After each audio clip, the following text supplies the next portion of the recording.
L'agence Sovimo vous présente les clés de l'immobilier. Visez haut, visez beau, visez Sovimo.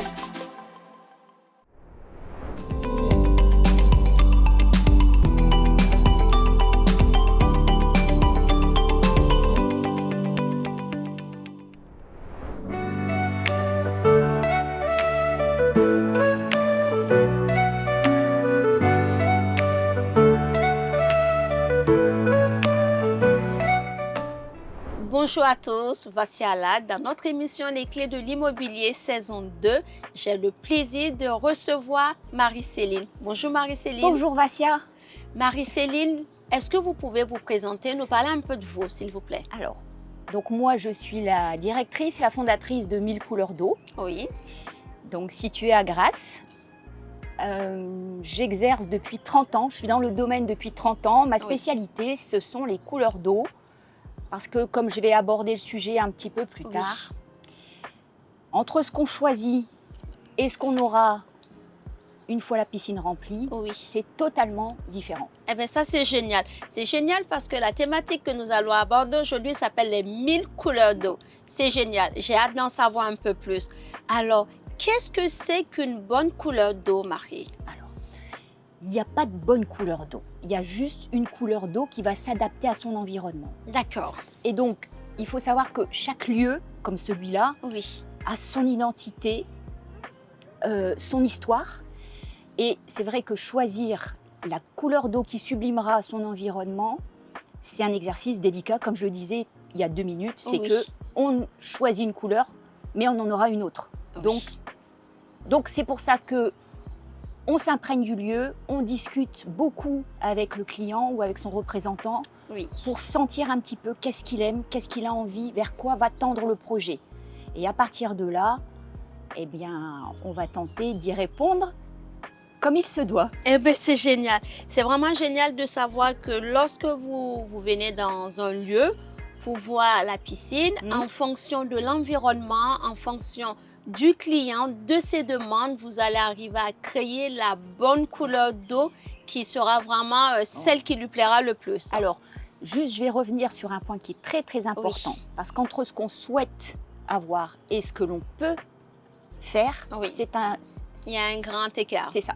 C'est que nous, la région est souvent régie par les bâtiments de France, où les lieux sont classés, comme peut-être celui-là, le jardin, tout ça. On est sur un jardin classé. On ne peut pas faire n'importe quoi. Ça veut dire que dans certaines communes, on impose une couleur.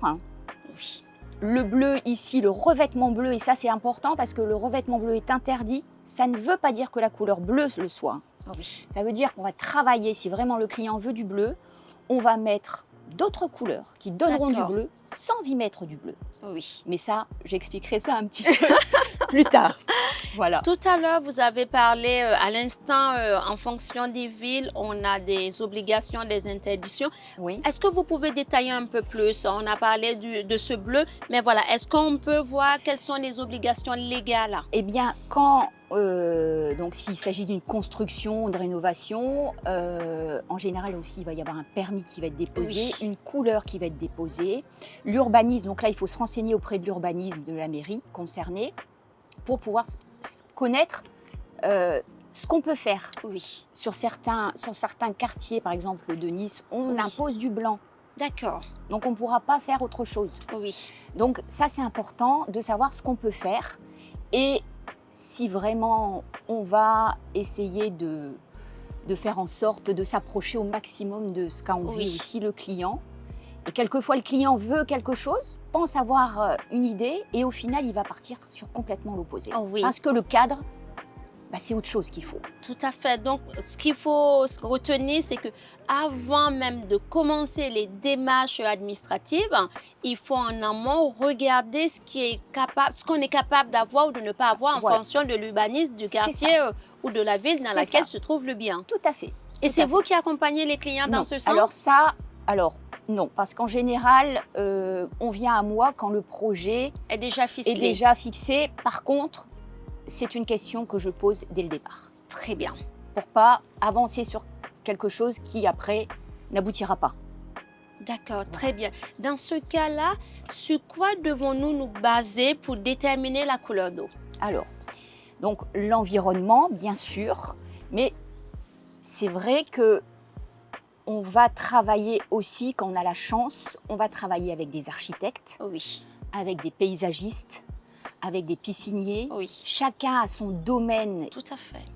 qui est très précis. Donc l'architecte, lui, va faire des plans, va mettre en situation le projet. Oui, L'archipaysagiste, lui, va venir étoffer avec le style du jardin. Le piscinier, lui, côté technique, c'est Oui. très important, suivant si on est sur une piscine à débordement, une piscine à miroir ou un simple bassin. Tout ça, tous ces corps de métier, c'est important qu'on soit tous soudés parce que c'est un ensemble. oui. Chacun apporte sa pierre à l'édifice. Tout à fait. Et c'est important que tout le monde communique. C'est important de faire des réunions aussi, Oui. hebdomadaires si on peut, ou au fur et à mesure que Oui. le projet avance. Parce que c'est là où on va déceler, voilà, quelquefois ça ne va pas exactement comme on le souhaite. Bon, on va rectifier. Oui. Donc ça c'est important. Cette communication avec tous ces corps de métier, c'est important aussi. D'accord, très bien. Voilà. On a donc compris que dans le cas de la piscine, de la couleur d'eau, on Oui. va partir avec un archi, on va partir avec un paysagiste, on va partir avec un certain nombre de corps de métier. Des réunions vont être faites pour que tout s'embrique, qu'on avance la main dans la main pour rectifier les choses s'il y a un souci. Pour autant, quelles sont les possibilités de couleur d'eau qu'on peut avoir? Alors, ça va être assez simpliste. Oui, Du bleu ou du vert.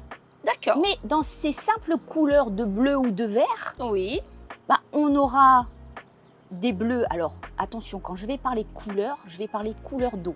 oui. Et c'est ça qui est important. C'est Tout à qu'on ne va fait. pas choisir, à proprement parler, on ne va pas choisir une couleur de revêtement, on va choisir une couleur d'eau. Parce que c'est le résultat final qui compte.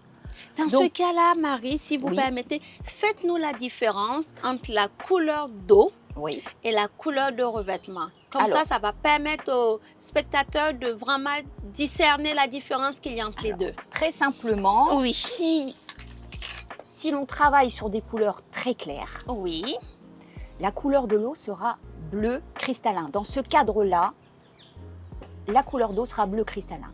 d'accord. Dans ce cas de beige, par exemple, Oui, là, on sera plutôt sur un vert lagon.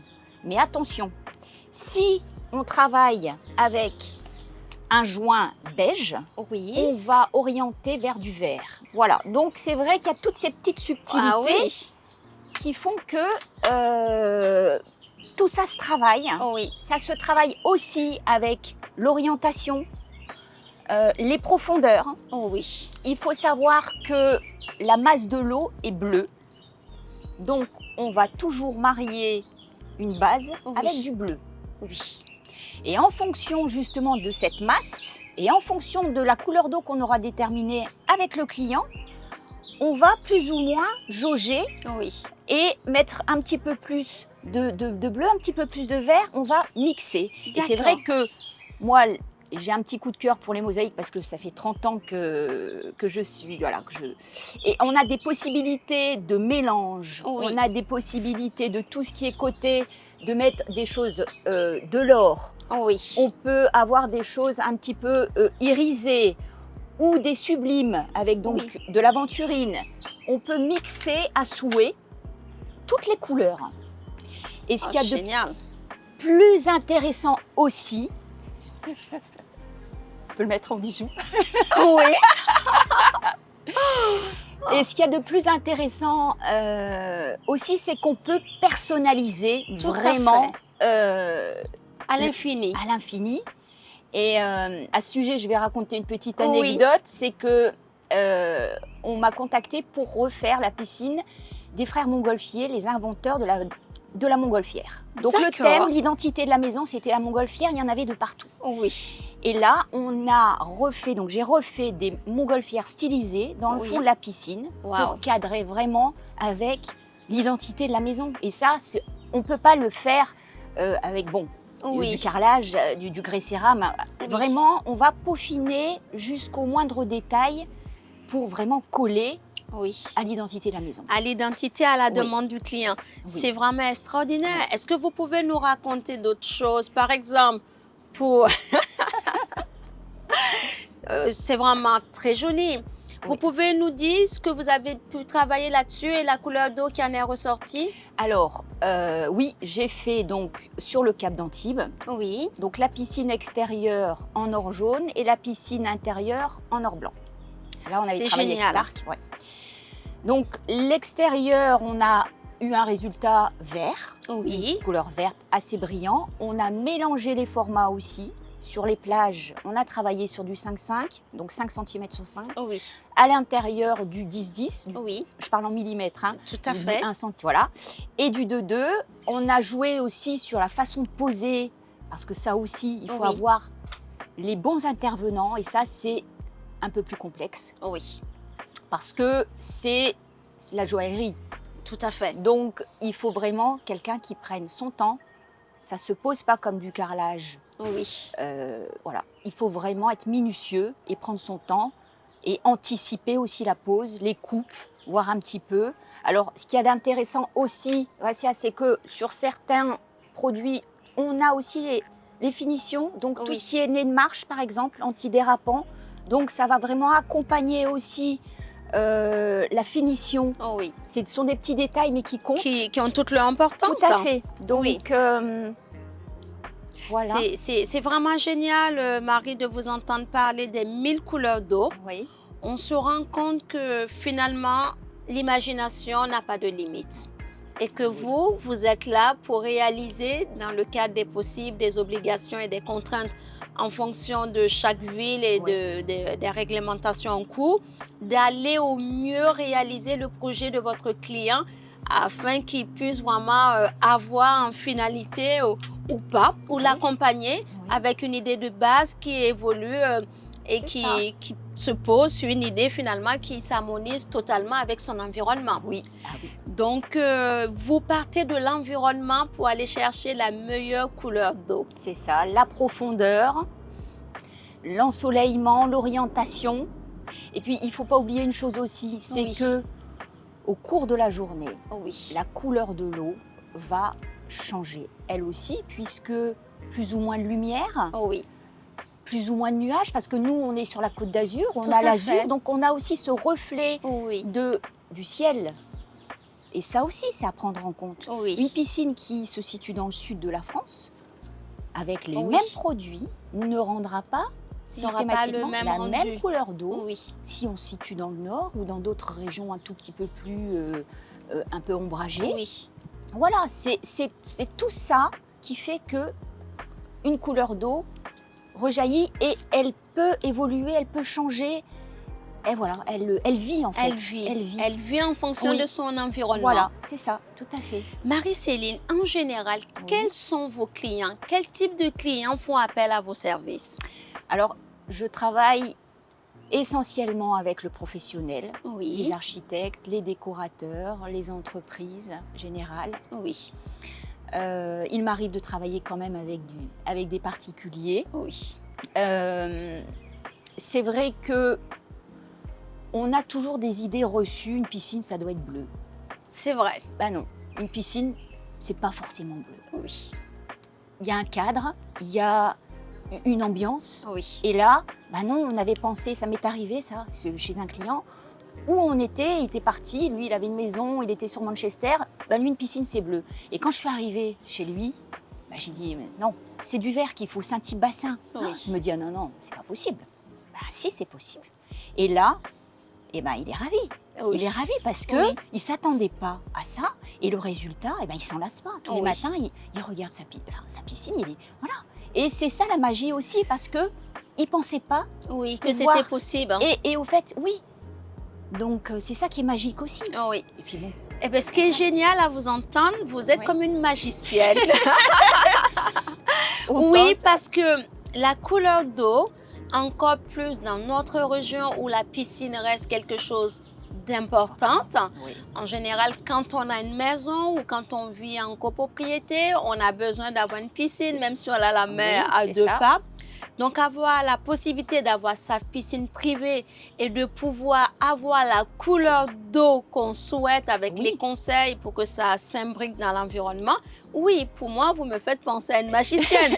En plus, avec les mosaïques, toutes les belles pierres que vous êtes à mesure de concevoir, d'utiliser, de peaufiner, les petits détails que vous prenez en compte, c'est vraiment génial. Et cette typologie d'être accompagné par les autres corps de métier afin que le souhait du client en finalité soit respecté et que les délais se tiennent, ben, je vous remercie. Voilà. Et c'est difficile Oui. parce que justement on ne sait pas, Oui. on ne voit pas. C'est comme dans un jardin, Oui. Il va évoluer, il va changer. Tout à fait. Et ben là, on va choisir quelque chose, Oui. mais on ne sait pas ce qu'on aura. Et c'est Oui. le résultat final qu'il faut mettre en avant pour après repartir. On travaille à l'envers. C'est ça. Vous partez de la Du fini finalité pour descendre à sur l'origine. ce qu'il faut. Oui. En combinant Oui. les couleurs des joints, la couleur de la colle, parce que sur certains produits, comme Oui. celui-ci, on travaille sur des transparents. Ça veut dire que si on travaille sur une colle blanche, on va faire ressortir la luminosité du produit. Si on travaille sur une colle grise, on va l'asseoir, on va l'éteindre. Oui. Il y a tout ça. Il y a tous qui ces va détails à prendre changer en compte. aussi le rendu, Oui. la couleur de l'eau Oui. aussi. Tout à fait. Voilà.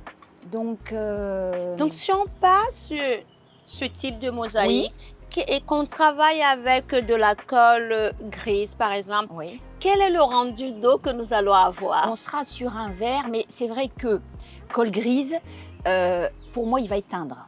D'accord. Donc là, moi, je conseille une colle blanche oui. pour faire ressortir le produit. Un joint vert clair, d'accord, coordonné.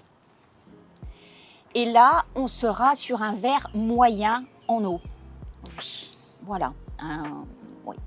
C'est magnifique. Quels sont les conseils que vous pouvez donner, Marie-Céline, lorsque quelqu'un a un projet de piscine avec une couleur d'eau? Quels sont les conseils que vous pouvez lui apporter? Déjà, que je me rende impérativement dans les lieux. Oui. Que je comprenne, que je ressente l'âme de la maison. Que je discute aussi avec le propriétaire ou son représentant pour comprendre ce qu'il aime, ce qu'il souhaite. Oui. Et à partir de là, on va donc orienter, moi je vais dire, voilà, sur votre cadre, sur votre environnement, pour moi, c'est cette couleur d'eau là qu'il faut. Oui. Allez, peut-être une seconde, mais pour moi c'est ça. Oui. On va partir ou sur du vert, du bleu. Voilà. Et de là, on va peaufiner. Est-ce qu'il aime quand c'est contrasté, des mélanges? Est-ce qu'il aime quand ça brille? Est-ce qu'il aime plutôt quelque chose d'assez uniforme? Tout ça, on va avancer. On va avancer aussi avec les architectes, avec tout le monde, parce que c'est important que tout le monde se comprenne, tout le monde échange. Oui. Et là, on va donc créer. Et là, c'est la partie la plus intéressante. Oh oui, on va avancer, la création. Créer, mélanger. Et puis, le remplissage après, qui va finir. Il faut savoir une petite chose aussi, c'est que quand on va remplir une piscine, il faut toujours attendre 2-3 jours pour que l'eau se fasse. D'accord. Qu'elle se stabilise pour pouvoir redonner le meilleur d'elle-même. Voilà. Eh bien, je vous remercie. C'était parfait, c'était clair. Avec grand plaisir. J'ai apprécié de découvrir avec vous, Marie-Céline, les 1000 couleurs d'eau, les possibilités à l'infini qu'on peut avoir et prendre surtout en compte que l'emplacement a son âme et que c'est de là et de l'envie du propriétaire que tout découlera. C'est ça. Je vous remercie encore. Merci beaucoup, un plaisir. Basia. Merci à toi aussi. Merci. Je vous remercie de nous avoir suivis. Je vous souhaite une excellente journée et à très bientôt dans notre prochain épisode. Et d'ici là, prenez très bien soin de vous. Merci.